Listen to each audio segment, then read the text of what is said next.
I am crucified with Christ, nevertheless I live. Yet not I, but Christ liveth in me. And the life which I now live in the flesh, I live by the faith of the Son of God, who loved me and gave himself for me. For as much then as Christ hath suffered for us in the flesh, arm yourselves likewise with the same mind. For he that hath suffered in the flesh hath ceased from sin, that he no longer should live the rest of his time in the flesh to the lusts of men, but to the will of God. For the time past of our life may suffice us to have wrought the will of the Gentiles, when we walked in lasciviousness, lusts, excess of wine, revellings, banquetings, and abominable idolatries, wherein they think it strange that ye run not with them to the same excess of riot, speaking evil of you, who shall give account of him that is ready to judge the quick and the dead. But what things were gained to me, those I counted loss for Christ. Yea, doubtless, and I count all things but loss, for the excellency of the knowledge of Christ Jesus my Lord, for whom I have suffered the loss of all things, and do count them but dung, that I may win Christ, and be found in him, not having mine own righteousness, which is of the law, but that which is through the faith of Christ, the righteousness which is of God by faith, that I may know him in the power of his resurrection, and the fellowship of his sufferings, being made conformable unto his death, if by any means I might attain unto the resurrection of the dead. Yes, Bryan Denlinger did pass away in January, I believe it was, of 2002. I've said for a while that it was 2000, or when I was 25 years old. Now, actually, I would have been 26, excuse me. That was a mistake I made. But going back over the pictures and kind of the timeline and everything else there, just that whole time period was kind of a blur of just a lot of events happening in my life, which I'm going to go over, and the thing of the Lord saving me. And so I'm going to talk about 4 things here in this testimony that led up to the death of Bryan Denlinger. The original one, the one that used to live back there that you just saw the pictures of. You know, a lot of happy times, a lot of happy memories, very worldly memories. And looking back, I was a professing Christian for most of that time. And but when I'd read the Bible, and of course I had NIV and a New American Standard Version, and when I would read the Bible, first of all, it really didn't make much sense, but you know, the Bible stories just seemed so foreign to me. And you know, I had the morals and the convictions and things of being a Christian, but there was no connection really to God in that entire time. But the Lord started to do some things in my life that led me to salvation, led me to the end of myself. I'm going to share those with you now. The first thing that really kind of set me to, you know, salvation, getting saved. As I have another video out about what did I do for a living, my past, my working past, and things like that. And at the time I got saved, I was very heavily into logging. Really loved to fell trees, cut timber and things. And I was doing, you know, selling to sawmills, and also to, you know, doing tree jobs for people. They'd have a tree that they want to take down in their backyard, and you can see it kind of carried over into my early part of ministry, because I was posting logging videos. If you go back to the oldest videos on this channel, before King James Video Ministries was started, I was posting logging and fishing videos. Those were 2 big influences in my life when I was a lost man and coming into that point of salvation. And I was doing, you know, I mean, the whole channel name here is Husky 394 XP. It's the name of my professional chainsaw. And I'll be putting pictures in throughout this study. So there's a picture of it. It's big saw. And a lot of people, of course, would want my help, because I was able to cut down bigger trees than most people could, because my saw was a 94cc Husqvarna and 42-inch bar. And, you know, you can figure out the rest. I mean, big saw, cut down some big timber with that. But in that time period, I was also working as a wood turner, an artistic wood turner, selling my work through galleries, and I wasn't really doing as many art shows anymore. That was more in the past, leading up to my salvation.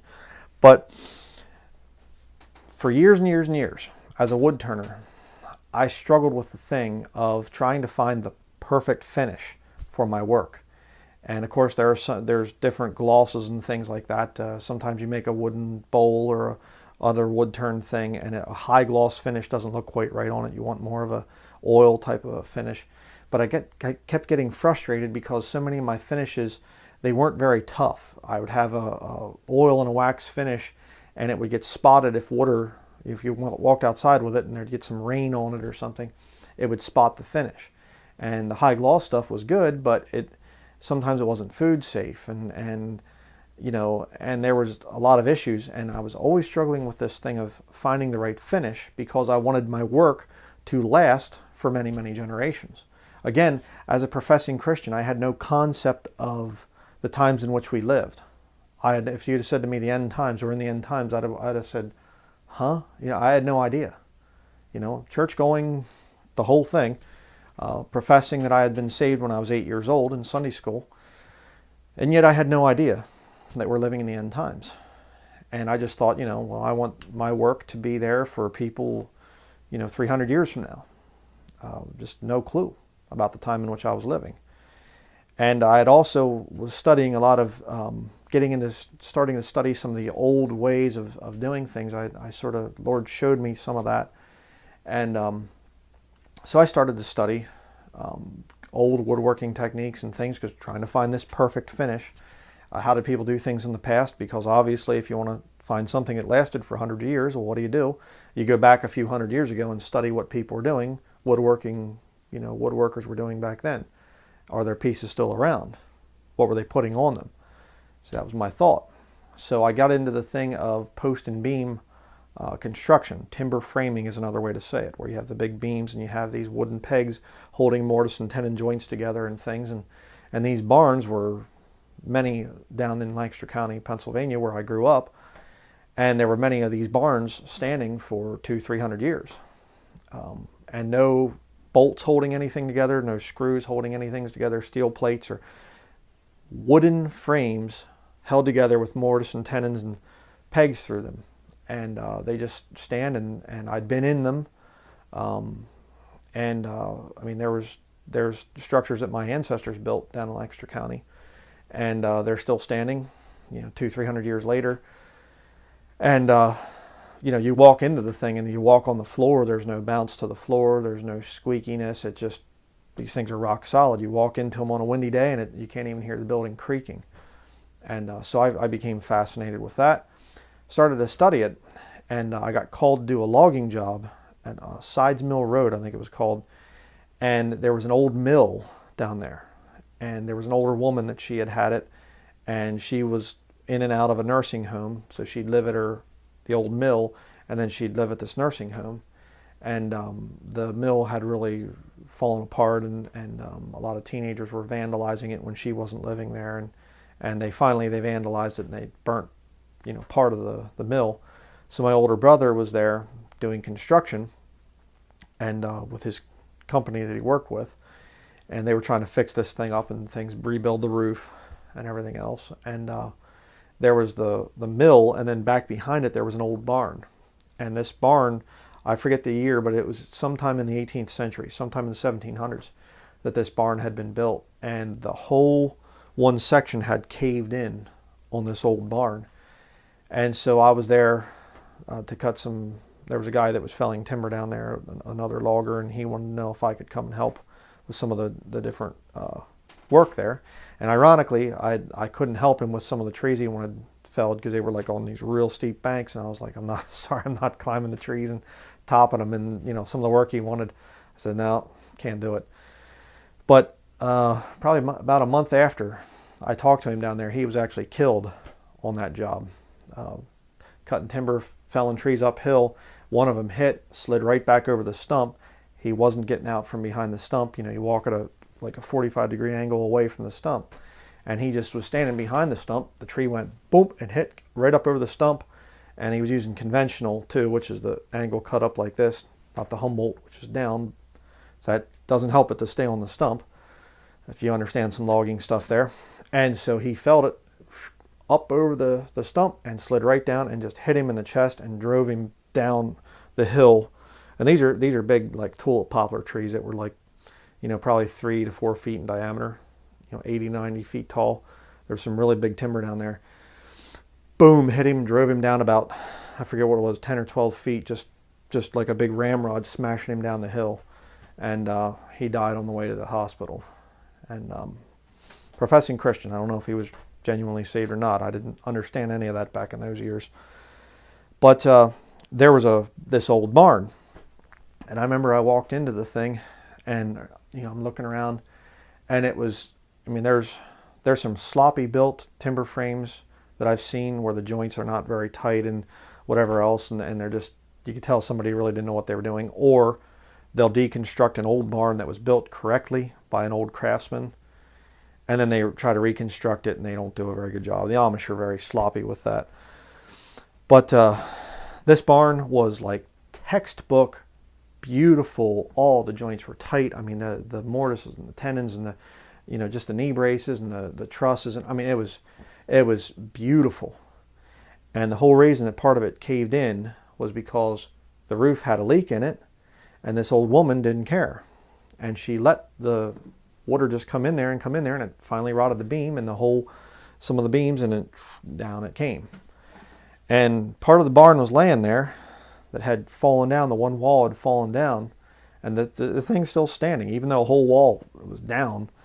I think they ended up tearing the whole thing down then eventually. But I walked over, and there's this old kind of rotted mortise and tenon. These beams are, you know, probably 10 by 12. I mean, they were huge, big beams. And I reached down and I pulled this very wooden spike. I think the British call them tree nails or treenals or something like that. But this wooden spike right here, look at that thing. That's over 300 years old. This wooden spike. And carved probably on a shaving horse or whatever. But it's got the little fine tapers on it and everything there, you can see. And I remember I held that thing and I thought to myself, this craftsman that built this barn, built this thing to last for hundreds of years, and yet the carelessness of one woman not fixing the roof, and the whole thing collapsed. And the thought occurred to me, you mean I could find that perfect finish? I could preserve my work, and yet some careless person could cause all that I'm laboring for to just waste away to nothing? I thought, then what's the point of putting all this work into this art that I'm doing? And it started getting the wheels rolling up here. Then the next thing happened. There was a mission trip to Honduras. Again, professing Christian here. So I'm going to go down as a missionary, go down to this village in Honduras. And I had a little ulterior motive there. I actually wanted to find a Honduran woman, because being a pervert at the time, as a lost man, looking at pornography, I particularly was attracted because of my perversion, to Hispanic women. And so I'd met one years earlier and just fell in lust with her. And I thought, you know, I got to get another Spanish woman. They're beautiful, you know, and everything else. And so I thought, well, I'll go down on this mission trip, but I'll also kind of keep my eyes open, you know. And, you know, so I'm a professional wood turner, working in logging and all this other stuff. So I went down with a group from some churches there in the Ephrata area, and went down there to Honduras.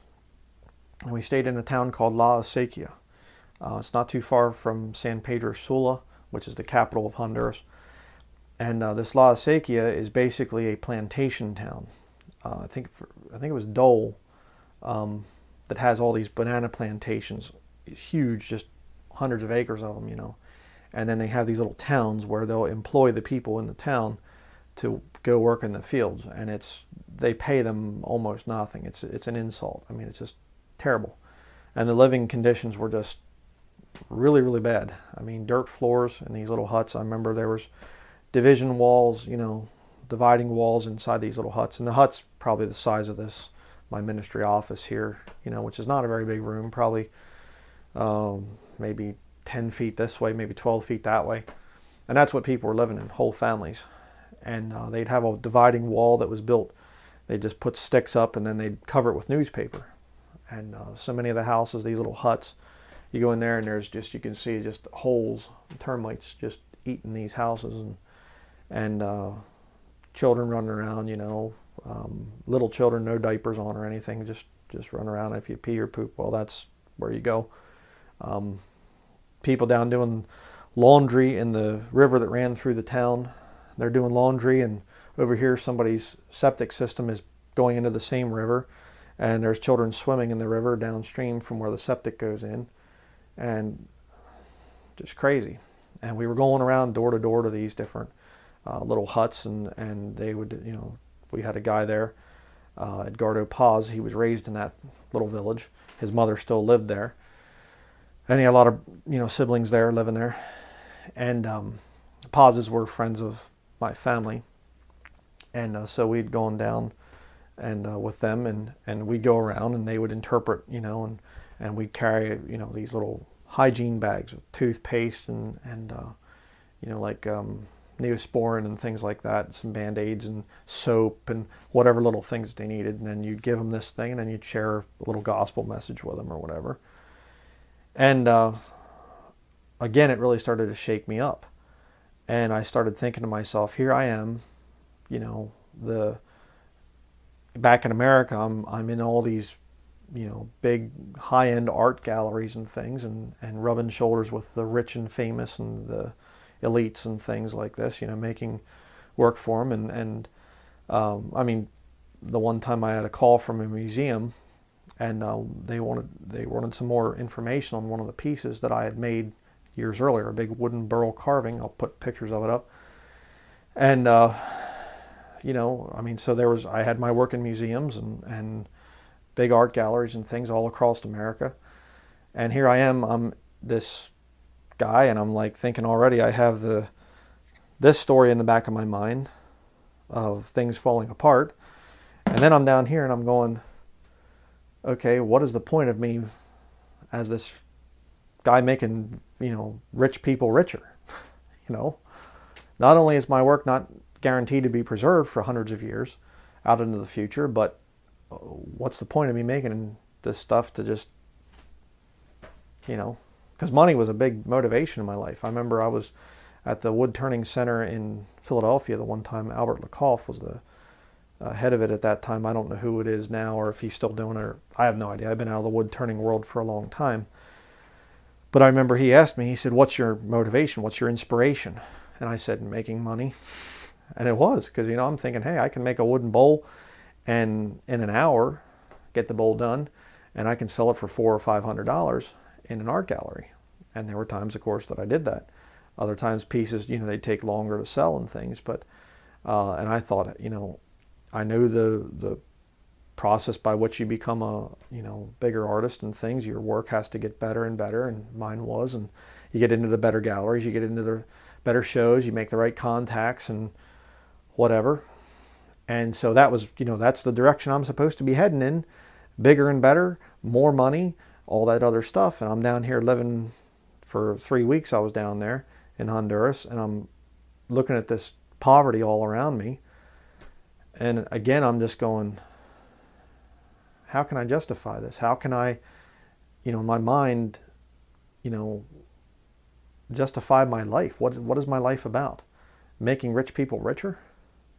It's kind of an empty life. And I remember coming back in, and I think it might have been in Houston, down in Texas, the airport down there. We flew back from Honduras to there, and we're sitting there waiting for the next, our flight to go, and had a little bit of a layover, sitting there in the airport, and I see this guy walking around, and he's begging for money. And he's, I guess he was supposed to be a deaf mute or something like this. Got brand new clothes on, brand new Nike sneakers, gold chain around his neck and things. I need help, I need money. And I'm just going, you don't know where I just came from. I've seen real poverty. I've seen, some rough stuff down there in Honduras. So again, you know, that kind of shook me up a bit. And another big thing that the Lord had happen on that trip was I met a guy named Don Fabula. And Don and me kind of hit it off, and we were you know, going around and trying to, you know, there are a lot of children down there in the village and stuff, and we'd play with the children and things and throw the ball around and things and whatever else. We had a good time. And Don started talking to me about creation science. And he started to kind of bring up some things about, you know, how evolution is just ridiculous, and started to say some things, and I thought, yeah, it's interesting. I never thought about that before. And it's kind of ironic, too, because there was a big thing down there. Franklin Graham actually came to Honduras when we were there in La Acequia, and everybody was all excited. Oh, Franklin Graham's here, oh, you know. And they were all going to take a bus into, I think it might have been San Pedro Sula, into the capital city. And they were all like excited and everything else. You want to go? You want to go? And I was like, no, I don't want to go. And I, you know, if you'd have said, you know about Franklin Graham, don't you? The Catholic connection there. He's friendly to Catholics just like his dad was. I would have been like, no, I had no idea. I didn't know the Catholics were bad at that point in time. I was completely ignorant. I was lost. A lost professing Christian. But I remember there's just something I was like, I don't care at all about this Franklin Graham guy. I don't want to go see some rich evangelist that's down here to take people's money from them. Again, I didn't even understand all the implications of what the Billy Graham Evangelistic Association is all about. But some seeds were planted, you see. And some, you know, the wheels started turning up here again. So I come back to America. Now I'm going, okay, my work can't be preserved for hundreds of years. No matter how hard I work, I'm not guaranteed that my work is even going to last 100 years. This creation science stuff, this is kind of weird. And I'll say this, part of the time that we were down in Honduras, we stayed with some missionaries. I think it was Tegucigalpa that we were down there, and they were, you know, in that area. And we stayed with some missionaries that we had met, my parents had met years ago, he was at the church I grew up at, Calvary Monument Bible Church, and Bill Parker was his name. And so we went and stayed with them for a little bit of time before returning to La Acequia, and then that was the end of the trip. And because they needed us, they were going on some thing going away or whatever else, and so they needed, my parents had gone along on this trip, and so they needed my parents to watch their children. And so I was like, you know, whatever, I'll tag along. And so we went down there to watch with their children and everything else. While we were there, my older brother Dean and his wife, they had gone to Papua New Guinea as missionaries. And another big story, I'm not going to get into all that, but they had gone over there, and it did not work out. I mean, my brother Dean would be one of the worst people to send to a place like Papua New Guinea. They just fell for a lot of the propaganda. They went with Wycliffe, Bible translators, and JARS, I think it was as well. Jungle Aviation, I forget what that stands for, JAARS. And so they had gone over, and they actually left and returned back to my parents' place. And so he was telling me as well about this Kent Hovind, creation science evangelism, and some of the creation science stuff. And Don Fabula as well knew about Kent Hovind. I think he was also listening to some other guys. I know he had the Defender Study Bible by Henry Morris, and he was watching some of his stuff too. I have one of them here someplace. Yeah, it's here somewhere. I've showed it in other studies. But so again, this creation science was getting to be kind of a big thing. And so we came back to America. And by the way, I did meet a number of different Honduran girls down there and things. And the one, you know, it seemed like it was going to be serious, and it just did, you know, the Lord just went and stopped the whole thing. Again, I didn't understand the thing of marrying, the interracial marriage and stuff. I didn't understand that back when I was a lost man. So I was very much into the idea of integrating. But again, that's another issue. So came back to America, and my brother was there with his wife. They had needed a place to stay, so they moved back to my parents' place. At the time, I was living at my parents' place yet. Had a big house and things. Most of my siblings had gotten married, moved away. So I was just kind of there taking care of their place, for them and stuff, doing a lot of the work that my dad was not able to do as much anymore. So my brother was there. He had the Ken Hovind Creation Science Evangelism series. And I don't support Ken Hovind anymore. He's really going off the deep end. And, actually in his affidavit talked about the whole purpose of CSE was the ecumenical movement. Again, we have a video, proving all that stuff. But the whole point is, at the time, this was the first time I ever heard anything about creation science evangelism. And in the fifth video, video number 5 of his seminar thing that he used to give, he started talking about the thing of the New World Order and the one world government. And this really kind of woke me up to that whole thing, and I thought, what in the world's going on with this? And this would have been, I think it was the winter of 2001 when this whole thing had happened, the missionary trip, and then, coming back and I started watching these videos through the spring of 2001. And so I started to really research, and I started to study and things like that, and I got into a lot of the conspiracy realm, and all of a sudden I'm realizing not only is my work not going to last for hundreds of years out into the future, it's not guaranteed to, but I don't think we're going to last couple hundred years out into the future. I mean, and I started waking up to all this different stuff, and just started to really look for truth, just started to really research. And Ken Hovind talked about the thing of the NIV, verses are removed from the NIV. And I remember I paused the video and I went upstairs and I got my NIV and I looked up Acts 8:37 and it's not in there. And I'm going, okay, this is weird. And so I went and I got a Zondervan King James Bible. I'm not sure if I still have that one or not, but we moved then.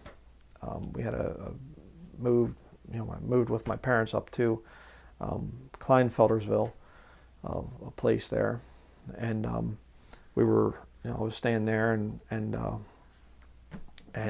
they had a clay bookstore, and I went and I got this Cambridge Bible from there, and right before we moved, actually, the childhood home that I grew up in, on Peach Lane in Ronks, Pennsylvania. We had originally lived out along the road, and then my parents sold it to another family called the Rapps, and then that's been sold since then. That was many years ago. And then my dad bought 6.5 acres back in the woods and built a house back in there, and that's where we grew up. It's 5 children in my family. You've seen the pictures of a lot of that. A lot of those pictures were taken there at that property. And the birthday parties and everything else were between the 2 houses, the one out at the road and then back in. And so I grew up there from the time I was 3 years old up until the time I was it had been 26 years old. So been there for a long time. And the day my parents actually settled for the house, they sold it to an Amish family. The day that my parents settled for the house was September the 11th of 2001. The infamous, terrorist attack in New York City and everything there. And so that day was kind of really a wake-up call for me, because I was kind of looking at all this conspiracy stuff, and all of a sudden, boom, 9/11 happens. And I started thinking, okay, this is, I was believing the propaganda from the news, and I'm going, oh, this, Muslim terrorists and things, and but it was just like, okay, there's a few things that I'm wondering about here. Why are the buildings falling down? What's this building number 7 all about? No airplane hit it, it fell down. What's going on? I don't understand. I had all these questions. And it didn't take too long. I was on the internet, and it didn't take too long, and it was like people started coming up with, well, why this, why that, and all these questions. And I'm going, I think this stuff I've been studying about conspiracy, I think that there must be an element of truth in it. And so it prompted more studies. So we moved from my childhood home up to the new place in Kleinfeldersville. And I remember the, I'll say it this way, and that is that when I was going through that whole transition, like I said, I went and I got a King James Bible, this one here, this Cambridge King James Bible, still use it to this very day. And I remember becoming convinced that the King James Bible is God's perfect word. It's perfect written word. And I started reading it like crazy, just really started to study the Word of God. And it's ironic because a lot of people call me a Ruckmanite and things like that, and I jokingly say I'm a Ruckmanite. But the very first words I ever heard from Peter Ruckman were actually in this book right here. The very first thing I ever read from Ruckman was in this book right here by James White, Attacking the King James Bible. My oldest brother, Tom, he was in the pictures. He actually, let me borrow his copy of that book to dissuade me from this evil King James only thing. And it just further convinced me that the King James Bible is God's perfect word. And but as I was studying the Word of God, I'm looking at this thing and I'm thinking, I don't have anything in common with these people in here. I can't relate to this book. I don't understand. And at this time, too, I should add that the art gallery stuff, I'd pretty much pulled all my work out of art galleries, and I had a few, plastic totes of some of my bowls and wood turnings and whatever else. And most of those I just given them to people. Here, you want this? Go take it, And I just kind of stopped the whole woodworking thing for a while because I was like, you know what? I don't even care about a job or whatever right now. I need to work some things out in my mind. And so I don't remember the exact day. I don't remember when it happened, but I remember I got really, really, really scared, and I just thought to myself, the words just kept going in my mind, if you died today, do you know for sure where you would go? And for the first time in my life, I thought, you know what? I don't know. I really cannot say. For years and years and years, oh yeah, I'm a Christian. Oh, I'm going to heaven. Oh yeah, I'm a Christian. I'm going to heaven. But I'm reading this book and I'm going, I don't think I'm a Christian. All the stuff that they're going through and the things that they're saying and whatever else, I can't even relate to it. Back in my lost life, I'd make fun of the word fornication. I'd make fun of other things that I found in here, and I'm going, wait a second, why was I making fun of this book as a Christian? That doesn't make any sense. And I started thinking to myself, you know what? I don't know for sure that I'm going to go to heaven when I die. And I'm sick and tired of this life that I have, this art world and all this other stuff, and this endless, meaningless pursuit of toys. And I'm going to be doing a separate video on that, the thing of my history with motorcycles and cars and trucks and all that stuff. Because that was what my life was for many, many years, motorsports. And I had a lot of different things and stuff. And like I said, I want to be putting this in a separate study, but I'm showing a lot more pictures of that stuff too. But just looking for happiness in those things. And you get that temporary little new toy happiness, and you drive it around and you show all your friends and you show off and you go racing with it and stuff and go speeding and you get that adrenaline rush, and after a while it wears off and you go, I want something faster. I want something more powerful. I want something that can go off-road better, or something that can, it's meaningless, absolutely meaningless. So I came to the end of myself, and it was truly like I died. It was sometime January of 2002, looking back at the whole thing now. I did not record the day. I didn't know to write it down and the time and whatever else, and it really doesn't matter, because I know the Lord saved me. And when He saved me, it was a total change in my life.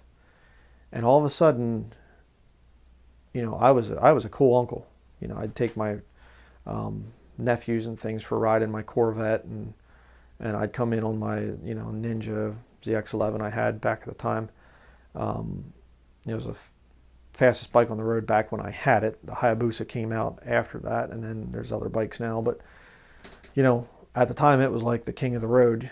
And I had one, and it was built and everything. Again, that'll be in the vehicle testimony video.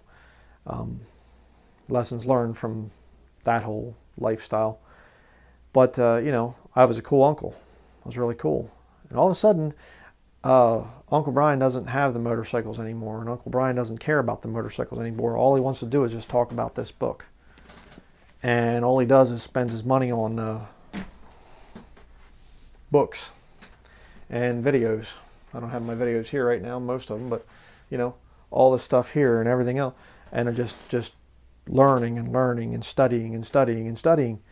And that lasted for years and years and years and years and years. And during that time period,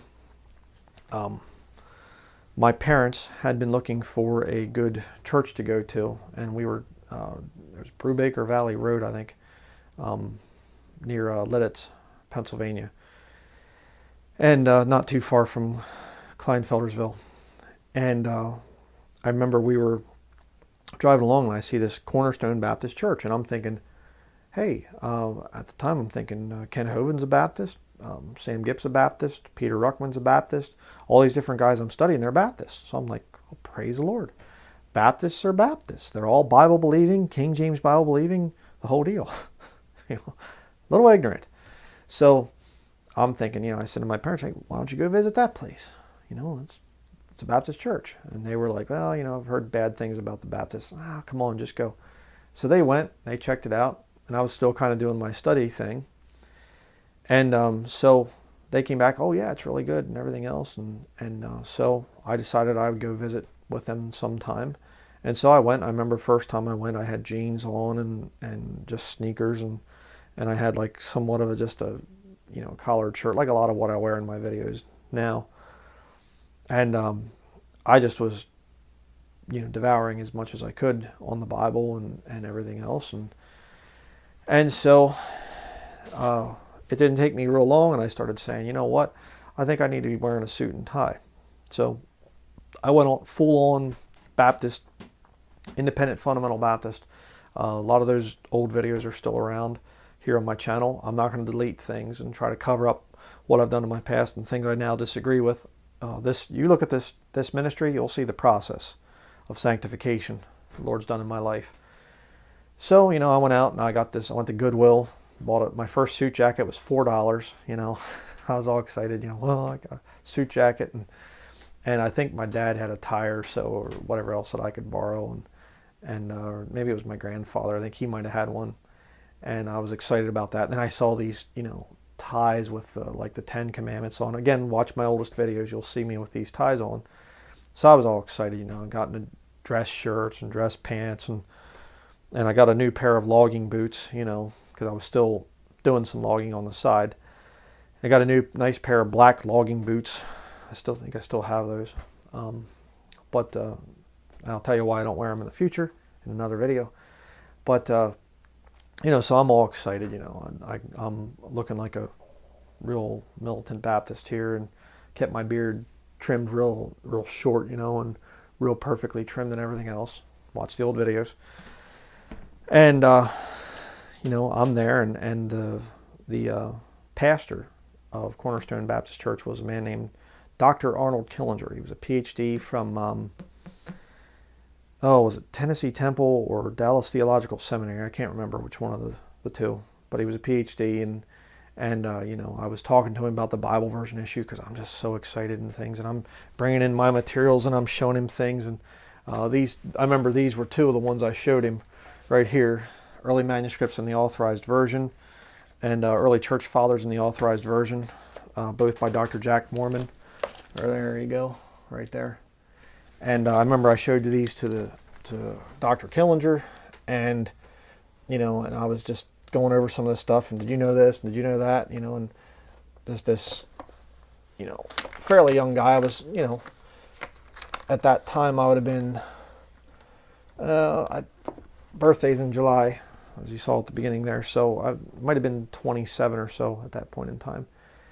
So I'm all excited about the Bible version issue, and he said, you know, and they were King James only, and I remember he said to me, you know, would you like to teach a Sunday school class on the Bible version issue? And I was like, yeah, I'd love to teach a class on the Bible version issue. And so Gail Ripplinger had this thing, a transparent translations, I think, and she sold the overhead projector things. I got them filed away someplace right now. You know, these clear things with the ink on. Then you put them on the overhead projector and it goes up on deals. So I got all prepared, you know, just went all out, getting all the different stuff about manuscript evidence and different things like that, and how some of the newest finds in the papyrus fragments actually prove readings in the King James Bible, and how the Nestle's text has not been updated to match that. And so, you know, I'm at this Baptist church, and here's a deacon sitting over here named Chuck Taft, and he was a graduate of Lancaster Bible College. And then there's another guy over here, Bathurst. Can't think of his first name. It might have been Craig, but he's sitting over here, Bob Jones University. We're all Baptists, you know. I'm thinking, hey, this is great. I got all these King James Bible believing, you know. I didn't really know the term yet. I was just kind of King James only Baptist, and so I'm teaching, and I see them back there and just like glaring at me. I'm going, I don't know, you know, ignorant, naive. And so I get done, and the deacon, Chuck Taft, comes up to me and he says to me, I think what you're doing is very dangerous, what you're teaching. And I was like, okay, what do you mean? And he said, I think that you don't have your facts right, and he got all mad at me. And I said, well, I used to use an NIV, and those things are satanic. Oh boy, his face turned bright red, I remember, and he was like, well, some of my professors use the NIV at Lancaster Bible College. How dare you say those things? And all of a sudden I'm going, wait a second, this guy's a deacon at this Baptist church, and he's upset that I'm attacking the NIV? And they stipulate in the Constitution that nothing but the King James Bible can be used?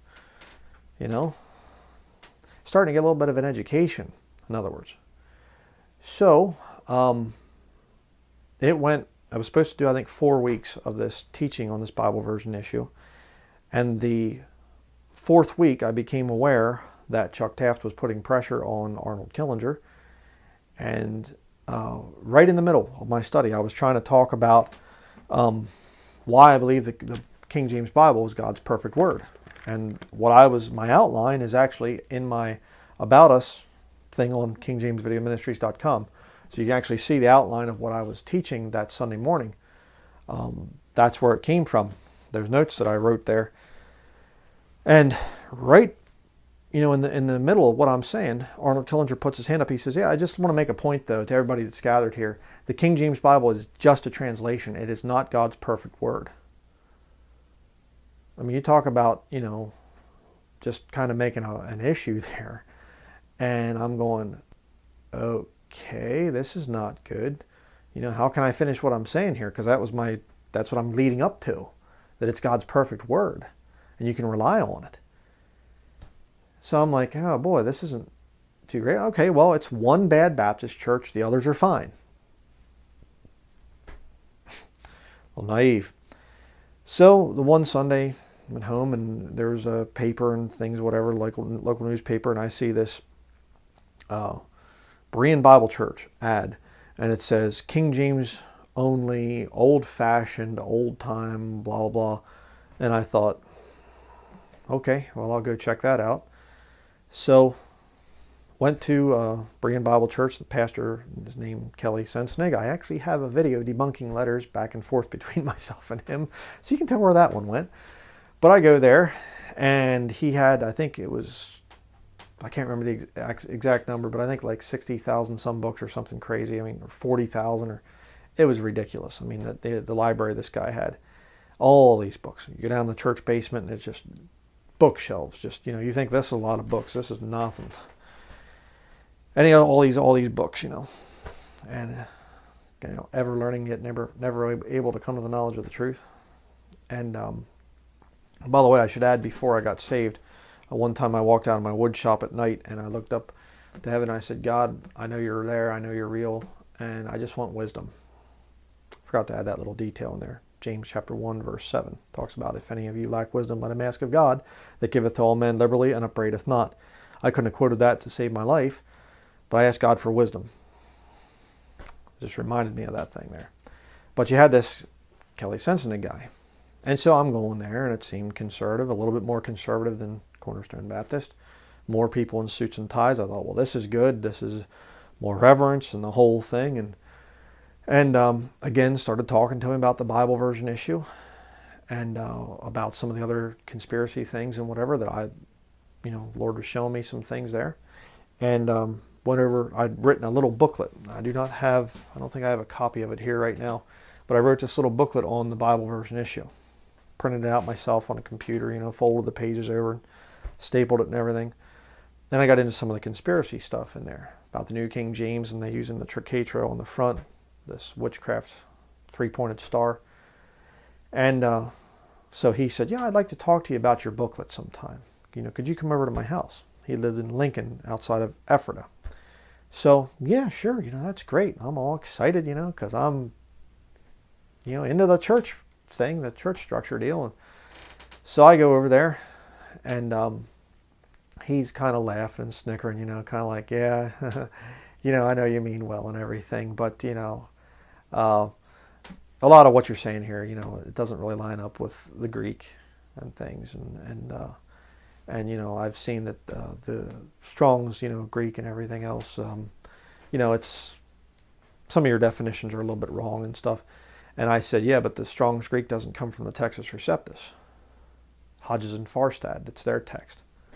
And I don't think he realized I knew that, because he kind of went from the to, oh, well, yeah, but, the Textus Receptus, and he kind of tried to backpedal a little bit. And I was just kind of like, again, I'm going, uh-oh, here's this guy that claims to be King James only, and yet you meet with him in private, and he corrects, and he would correct it from the pulpit all the time. Now, the Greek word here actually would be better translated as, and it was ironic because when he would say it should be translated as, like he would say candlestick in the book of Revelation should be better translated as lampstand. And I'm going, lampstand is what the NIV reads. And he would correct the King James and give a better reading, and it was the NIV reading. And I'm going, wait a second here. Is this guy a Bible believer or isn't he? Or King James only at the time, I would have said that. And so I'm going, oh boy, I can't do this again. And in the meantime, my parents had been going to Cornerstone Baptist Church. They left there and started going to a Baptist church in Denver, Pennsylvania, called Mount Zion Baptist Church. Keith Schweitzer was the pastor there. So they're saying, oh, it's great and everything else. You ought to come over here. So I'm like, well, I'm not getting anywhere here at Bryan Bible Church. So over to Mount Zion. And this whole time, the Lord's showing me stuff. I'm reading book after book after book after book, just studying and listening to preaching, all kinds of stuff. By this time, I had really gotten into Ruckman's material and was really learning a lot there. And so go to Mount Zion Baptist Church. And I'm there, and I get into the little in crowd and stuff again, because young man, single guy, studying the Bible like crazy, knows a lot of the facts and figures and whatever else. And so went to the pastor's house, met with him personally, and we got to talking about it, the whole thing. And he was a Bob Jones University educated, and had said that he came out of that whole thing, and an older man had showed him some of the stuff that he was taught about the Nestle's text being superior to the Receptus, and all the other stuff, was wrong. So he was, King James only now, firmly, and but in reality he was Textus Receptus. Again, I think he was a friend of D.A. Waite. D.A. Waite is a Receptus guy. He does not believe the King James Bible is perfect. He says you're cultic if you do. Again, I have D.A. Waite's book right there, Defending the King James Bible. One of the first books I read on the issue. So it's kind of funny. It should be Defending the Textus Receptus, but another issue. So I start going there, meeting with Keith Schweitzer, and I said, hey, by the way, what do you think about Peter Ruckman? And his exact words were, I remember it to this day, he went, he goes, I hate that guy. And I'm thinking, you hate that guy? And the Lord's like blessing me like crazy watching Ruckman's stuff, and I'm learning so much and everything else. And this guy, this Baptist pastor tells me, he says, I hate that guy. And again, I'm learning this stuff. This is years, over years, you know. And I'm going, okay, this is kind of weird. You hate your brother in Christ. Because I knew Ruckman was saved. You know, this guy here, I'm like, I guess he's saved. I don't know. So, talking about the Bible version issue, and he says, hey, I'm thinking about doing a Sunday school series of things on the Bible version issue. And I'm like, can I give you some material? I'm not going to be able to teach, you know, or whatever, but let me give you some material.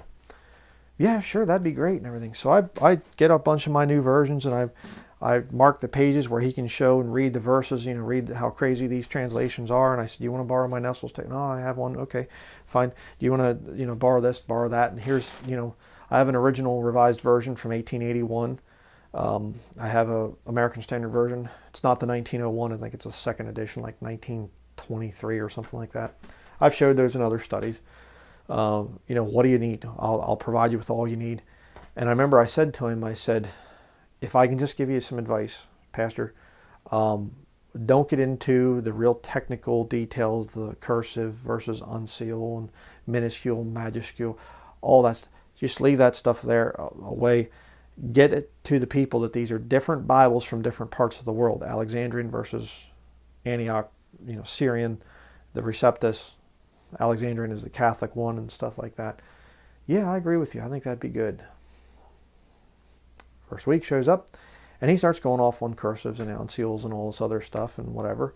And I look around and I saw a bunch of people there, their heads are looking forward like this, and all of a sudden I see they're going, kind of like looking out the window and things, and I'm just going, what are you doing? And, you know, wasn't very good, and he, you know, didn't even really do much of a job on the whole thing. And so I was kind of getting irritated with that. And again, I'm like, you know, going, can we get a tracting ministry started? Oh yeah, we got this old printing press thing, and maybe we could start doing some tracts. And I'm saying, you know, is there some kind of a way we get some books in the lobby here, and can we start, you know, getting this tracting thing going, and you know, writing our own tracts and getting stuff out there and information out there? Yeah, well, we might check into that, and I appreciate your fervency, brother, and all this other stuff. And right in the midst of that time period, they came out and they said, we need to have police background checks for anybody that teaches Sunday school. And my parents at the time were there, and they were, you know, looking into the thing of teaching Sunday school and whatever else. And my dad just flipped out about that. What is, you know, secular police? Why are they being brought into the church setting to do background checks for Sunday school teachers? It's kind of wrong. And again, I was aware by that time of the 501c3 thing, the government incorporation of church buildings. And I'm going, you know, okay, background checks to teach Sunday school? Chapter and verse? Ruckman taught me that. I thank the Lord for that. That's one of my favorite sayings now, you know, chapter and verse. And it really started to dawn on me, you know what, this whole King James only thing, the King James only world is filled with some of the biggest, most crooked people I've ever met. You know, I mean, they're a step better than the New Version people. They're just, you know, lost. But because I was one of them for 26 years, I said 25 in the past, but after looking at the whole thing, no, it's 26 years. So I understand what the whole New Version thing is about. But I'm thinking this King James only thing, King James only. And I thought, you know what? It really needs to be King James Bible believing. And I started to hear some of that. You know, are you a Bible believing Christian? And I kind of thought, King James Bible believer. I like that. So I started calling myself King James Bible believer. I'm a King James Bible believing Christian. Okay? So when I heard the whole thing of the background check there at Mount Zion Baptist Church, I said, I'm out of there. I'm not going to be part of anything like that. Just no way. And actually wrote a letter to Peter Ruckman about that whole thing. And sent him a wooden bowl that I had made out of lignum vitae. And I made this little ornament. And I don't even know if I have any pictures of the thing. But it was a little, not an ornament, it's a fishing lure. And it was a little pope standing there like this, and he had a hook coming out here and a hook coming out down at his feet, and then the little eye screw up here that you could put your fishing line on, because I knew Ruckman liked to fish. And so I made him this little Pope, fishing lure, and I said, this thing works good for catching suckers. So a sucker is a type of fish, I wasn't implying, Catholics there. It's a joke, you laugh about that. So I sent him that and everything, and I got a call from one of the guys down at the Bible Baptist bookstore down there, one of the brethren, and he said, yeah, he said, Dr. Ruckman really liked your letter and things, and he'd like to publish it in the Bible Believers Bulletin. So I forget the exact time period when that whole thing happened. I have it. I kept the newsletter, and so I have it in my files someplace. My letter to Ruckman. He published the whole thing, and they put a little thing in there that they disagreed with me on, the whole thing of background checks and stuff, which, whatever. And he said, do you mind if we put a little thing in there saying that we don't agree with you? I said, yeah, do whatever you want. But I said, I don't agree with it. I don't think it's New Testament. I don't think it's right. And he said, yeah, but he said, we've been having some problems with, child molesters coming here and stuff, to PBI and whatever. And Brother Donovan's been, catching some, guys messing around with pornography and whatever else. And, and again, I thought, well, sure, but, some guy has to get caught before he's on record, and the police will catch that. A lot of the child molesters haven't been caught yet, so the system isn't even foolproof, doing police background checks on people. But, it just kind of shows how bad things really are. So I left Mount Zion, and I thought to myself, it's ridiculous. I go to these church buildings, and every week I'm there, faithfully attending, trying to be there every time the doors are open, the whole deal. And a lot of these things, these Baptist churches that I'd gone to up to that point in time were really not doing any kind of door-to-door evangelism or street preaching, especially not street preaching. They weren't really doing anything like that. I think Bryan Bible Church had a tracting ministry that they would do, like the Effort of Fair. They'd have like their little things set up there, and they'd offer tracts to people, and while the pastor's blowing up and making elephant balloons, or not elephant, but the balloon animals, for children, and then they give them a tract or something like this. But that was the extent of the ministry I ever saw. Outreach ministry. It was always invite people in for a certain reason, you know what I mean. So I'm going to these churches. I'm trying to get involved. I'm trying to do something for the Lord with all that He's been showing me. And I remember, though, one of the last times I was at Mount Zion Baptist Church, the women, they had special music, and the women all stood up and they sang some song, and I can't tell you what it was today. I don't remember.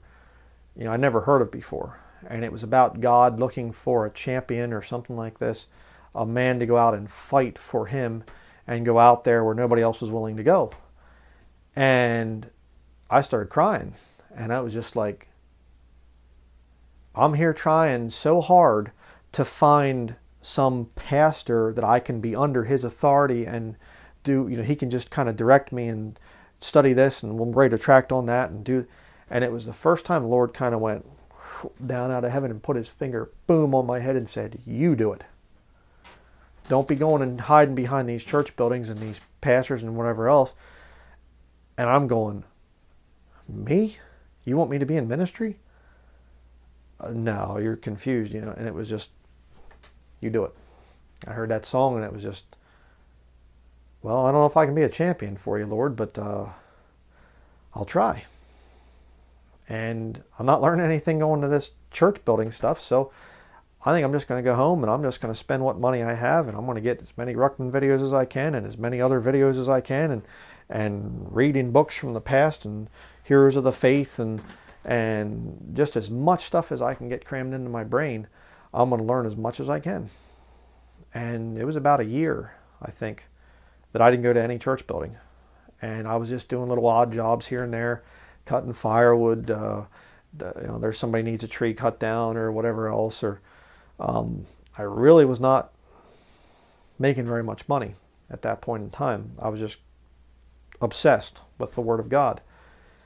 And so a lot of time went by, and a young guy that I had met way back at Cornerstone Baptist Church, His name was Derek Stoll, and Derek and I became good friends. He was very much into, you know, firearms and stuff, guns, and we'd go shooting guns together and things. And if you've seen my video where I shot the television with a set-me rifle, I put that in one of my studies. And Derek was there with me, you know, and things. And we just, you know, we hung out together and stuff. And so he comes to me the one time. He'd stop in every once in a while and just, hey, how you doing, and whatever. And by this time I had rebuilt my a wood shop at my parents' property. And I was making some wood turnings and things for money again. And nothing real high end, just kind of local craft shops and whatever else. And so he'd stop in, you know, we'd hang out in my wood shop and things, and we'd make stuff and whatever. And he said, hey, he said, I'm going to a new church. It's called Liberty Baptist Church. It's, you know, they're outside of Ephrata up on the hill. And there's some really good guys going there. Some guys that are street preaching, some real militant guys, and a real good crew of guys going there. And I'm like, nah, brother, no, I'm done with church building, the whole thing. I'm so sick and tired of it. And he said, no, really, these guys are, you know, Bible believing Christians. I mean, these are good guys. No. And he just come and visit, okay? All right, I'll come. I'll check it out. And so I remember there was a guy, some evangelists speaking there, and they had like this vacation Bible school thing was ending that week. And so I went and, you know, got my old suit and tie out, my whole Baptist outfit thing, and went back and went in there. And it was there I met Jesse Dulesky, who later was with me in Bible Believers Fellowship. And Jesse Dulesky was going there. He was working for a fire alarm company at the time. He was, I don't know if you'd call it retired, but he had discharged from the Marine Corps. He was a sergeant in the Marine Corps, discharged, and so he's going there. He's, you know, militant, on fire for the Lord, had gotten saved. He's there. There was a brother named Marty Harwood, and a street preacher. He's going there, militant Bible believer. And there was a few other guys. I'm not going to get into all the names and things, but those were the two guys that made the biggest influence, had the biggest influence on me. And Marty was, you know, a little bit taller than me yet. He was a real big guy. And his wife was there, and they had, at the time, I think they had 7 children. And so they have a bunch more now. I haven't heard from Marty in a long time. But he was probably the biggest influence on me in my time there. And I saw, yeah, this is different. You know, this is something, there's something different about these guys that are there. It's the same atmosphere, the whole Baptist church thing and whatever else. The pastor at the time was Guy Mosebrook. And, you know, same a lot of what I had seen there before, but there was a more of a spirit there of being open to truth that I had, you know, that I wanted to talk about, and other people were asking questions and whatever else. So I started to attend there. And I remember, you know, I had my truck at the time. I had on the back, you know, if you died tonight, would you be in heaven or hell? And then believe on the Lord Jesus Christ and thou shalt be saved underneath it. Still have it on my current vehicle out there. Same bumper stickers. I got them from Ruckman's Bible Baptist bookstore. I remember the one time I pulled into the parking lot, and I'm sitting there getting ready to go in, getting my Bible and stuff together. And Marty pulls right up beside me, looks over and grins at me, and he goes, "Heaven." And I said, "Huh?" You know, because my mind wasn't on the back of my truck. And he goes, "Back your truck, brother. Come on." You know? So, but he did a couple different things that really started to make me think. And I remember one of the things, I had a chip on my shoulder for a long time about the thing of Baptist women, you know, conservative, you know, women like that, wearing dresses and skirts all the time. I thought, okay, when you go to church, okay, you wear it there, but then you don't need to when you're out of church. And Marty's wife really convinced me, her name was Angie, she really convinced me that that's the right way for a woman to be. She was a very godly woman. And they talked to me about this whole thing of this modest apparel and everything, and she shared a little bit of her testimony with me and said simply that, you know, she was very much trying to control the marriage and everything else. And she got to a point where she said, I'm going to submit to the Word of God. I'm going to do what the Bible says, and it says modest apparel, shamefacedness, and sobriety. And she said long hair and things, and she said, I'm going to be a keeper at home, like the Bible says. And I'm going to submit myself to my husband as unto Christ. And she said, I'm going to live by the Bible. And their marriage showed it. They were just a really neat couple to be around. And I was still kind of, I don't know, kind of going back and forth. And he said to me, brother, he said, let me ask you a question. Did women 100 years ago, did they wear pants? No. He said, what about 200 years ago, 300 years ago, 500 years ago, 1,000 years ago, 2,000 years ago? Why all of a sudden are women wearing pants today? Huh, yeah. And he said, are we in the end times? Do you believe we're in the end times, brother? Yeah. He said, do things get better or worse in the end times?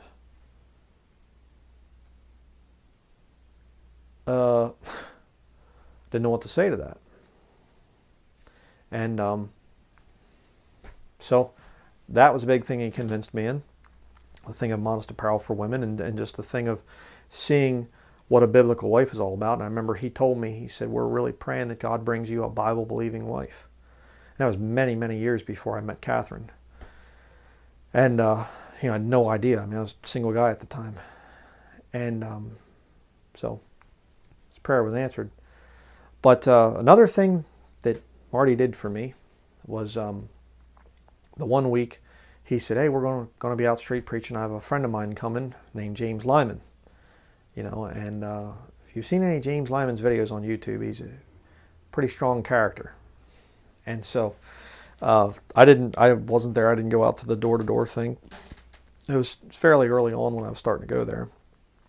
And so I show up that Sunday morning, and here's Brother Lyman there. And I remember, he started preaching on different things. And I remember he said later, Marty told me later, he's like, Brother Lyman really went off, because he said he could just feel the whole place was just really apostate. And so I remember sitting there, and James Lyman gets up on the front pew, and he's standing up there. He had this big walking stick, because he said his back was kind of sore at the time. And so he's up there, and he's holding the walking stick up, and he's just screaming, and stuff. And, if you're not going out door to door, if you're not trying to witness to people, and you're not preaching on the street, what are you doing for Jesus Christ? And he's yelling and screaming, and I'm just, sitting there in my seat going, whoa, and this is pretty strong stuff. I'd never seen anything like that. Some guy up there standing on the front pew, screaming at me, and everybody else that was there. And, and so, he said about, they had the altar call thing there at the end, about going out and serving the Lord.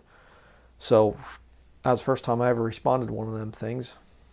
Unscriptural now, I realize, but at the time, where I was at with the Lord, I'm, studying the Bible a whole lot, and I'm thinking I'd like to do some kind of ministry or something.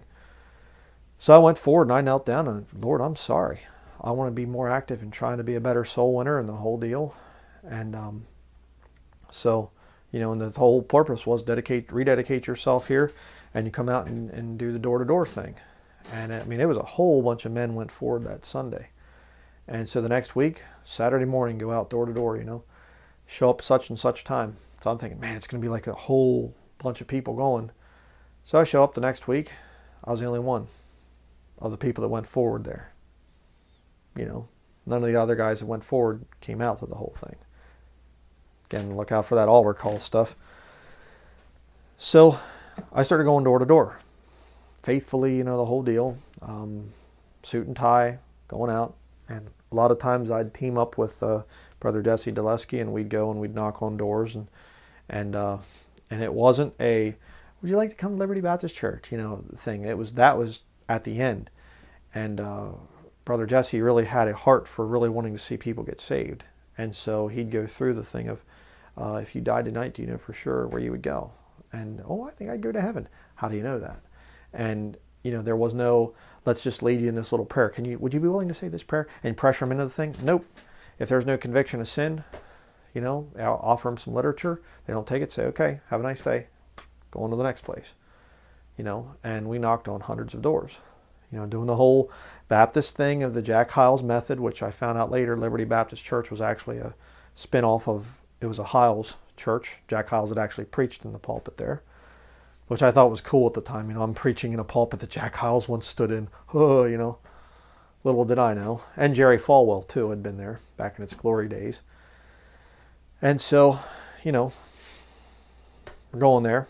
And at one point in time, Marty Harwood and his wife and their children, they announced that they're leaving the area. They moved back to Michigan. And so that was kind of a real downer for me. I was really enjoyed Marty's company, and I was really had some good times. We went out, on the street as well, different times. And so then the three of us that were left was myself, Derek, and Jesse. And I'll put up a little video here of the three of us going out street preaching. I'm holding a sign and the video camera. And so you can't really see me. I'm just the guy behind the camera. But I can just put up, I'll put it up here. I'll stand there like this and I'll stick it here. Okay. So I went out and did the street preaching thing. There were times I was using the bullhorn and stuff like that. So I did do that. And the three of us, we would just talk about the Bible. And they would kind of laugh about it at Liberty Baptist, and they'd be like, well, these three young guys, they're so fervent for the Lord and things, and other people would kind of try to join in on our conversations and whatever. But we'd stay there sometimes 2 or 3 hours after they closed, Sunday night, just talking about the Bible and talking about whatever. And around that time, I was starting to get into studying the whole house church movement. What's this whole house church thing about? And, I already had known about 501c3, but I didn't make the connections that incorporated churches, I understood that that's bad, but I thought, well, then you can just unincorporate the church and still have the church building. But I didn't understand the church building's not even scriptural. And the house church stuff, I started reading, and I'm going, wait a second here. This is weird stuff. Yeah, where is the altar call at in the New Testament? Where is the suit and tie thing? Where's this? How can I call myself a Bible-believing Christian and yet do all these things that don't appear in the Bible?